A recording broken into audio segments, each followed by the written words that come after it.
Good day, everyone. So today we will talk about the history of the Philippine press. But before that, let us talk about what is media.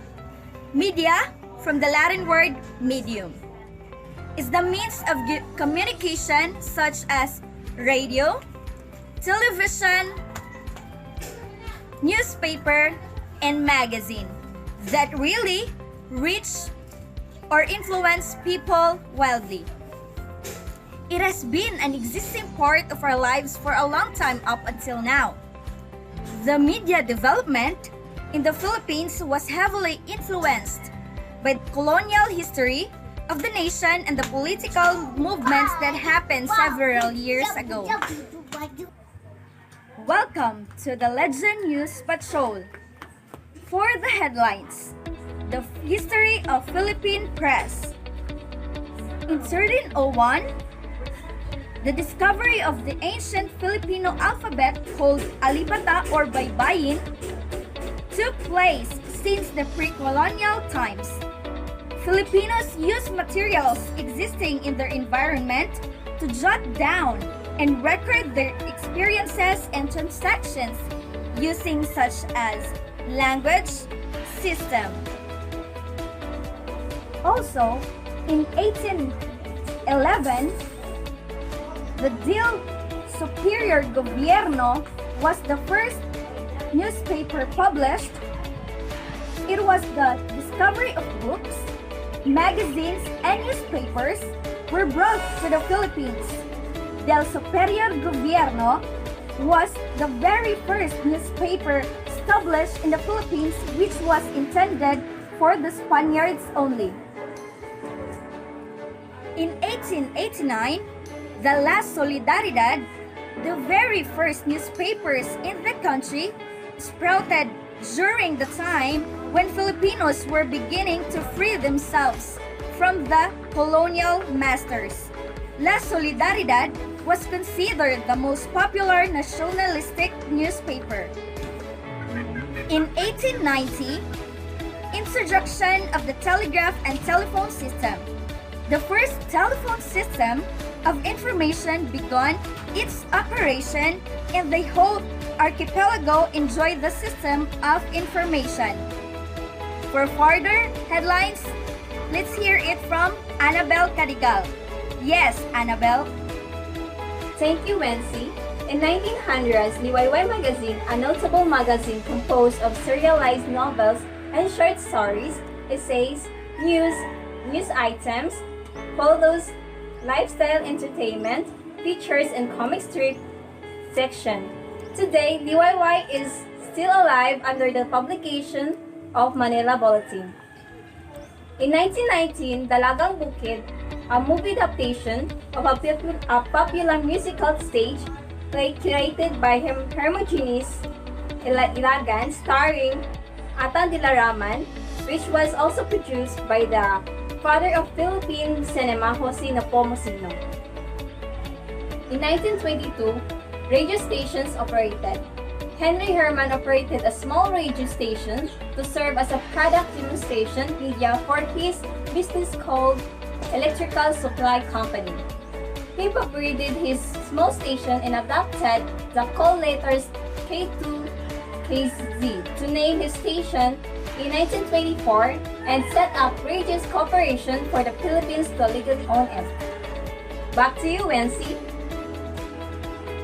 For other news, let's hear it from Rodiemer Dayog. Yes, Wensy.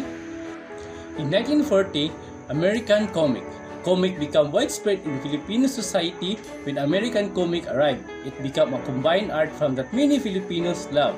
Moreover, Tony Velasquez, the father of Philippine comics, Mars Ravelo, Larry Alcala, and other talented Filipino visual artists made a name for themselves. In 1944, Dawn of Freedom. Film primary purpose in the Philippines as entertainment chain with Japanese colonial period began. One of such film was Dawn of Freedom, which highlighted the World War II aim of the Japanese to have an Asia for the Asian. In 1946, Bolino Electronic Corporation. Television first came into picture with James Lindbergh established Bolinao Electronic Corporation in 1946. Go back to you, Wensy. Thank you, Rodiemer, for the chunks information. For more updates, let's hear it from Emmy Manzano. Thank you, Wensy. In 1950, golden age of Philippine cinema emerged in 1950s onwards. Filipino found their culture being represented more in the big screen, and some films even garnered honors for the country. In 1953, the very first television broadcast established in the Philippines by Judge Antonio Quirino with the help of the leading broadcast company in the United States, Radio Corporation of America. And in 1970, Jingle Song Hits magazine, a smaller version of magazine, was published, which centered the various interests of Filipino for being inclined to music. And it featured some popular songs during that era. Back to you, Wensy. Thank you, Emmy. For another set of news, let's hear it from Wilma Aquiman. Thank you, Wensy. In year 1972, martial law suppressed press freedom. President Ferdinand Marcos suppressed press freedom, forcing the journalists underground and jailing some of them. Some journalists were only allowed to write about pro-dictatorship and pro-government. In 1990, email communications started. Email communications were introduced in several sectors, primarily within multinational companies operating in the country like IBM, Motorola, and Texas Instruments.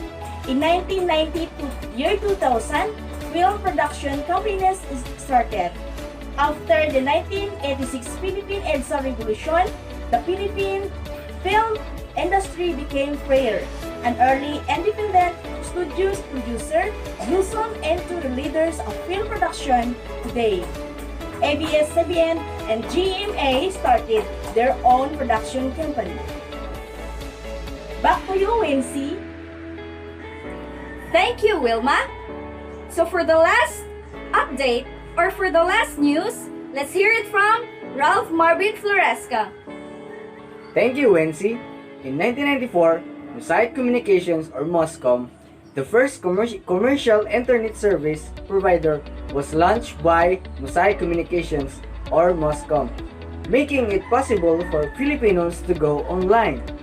So in 1994, Philippine Network Foundation, it is a consortium of various academic institutions, private companies, and government agencies which made the Philippines become officially connected to the world of Internet.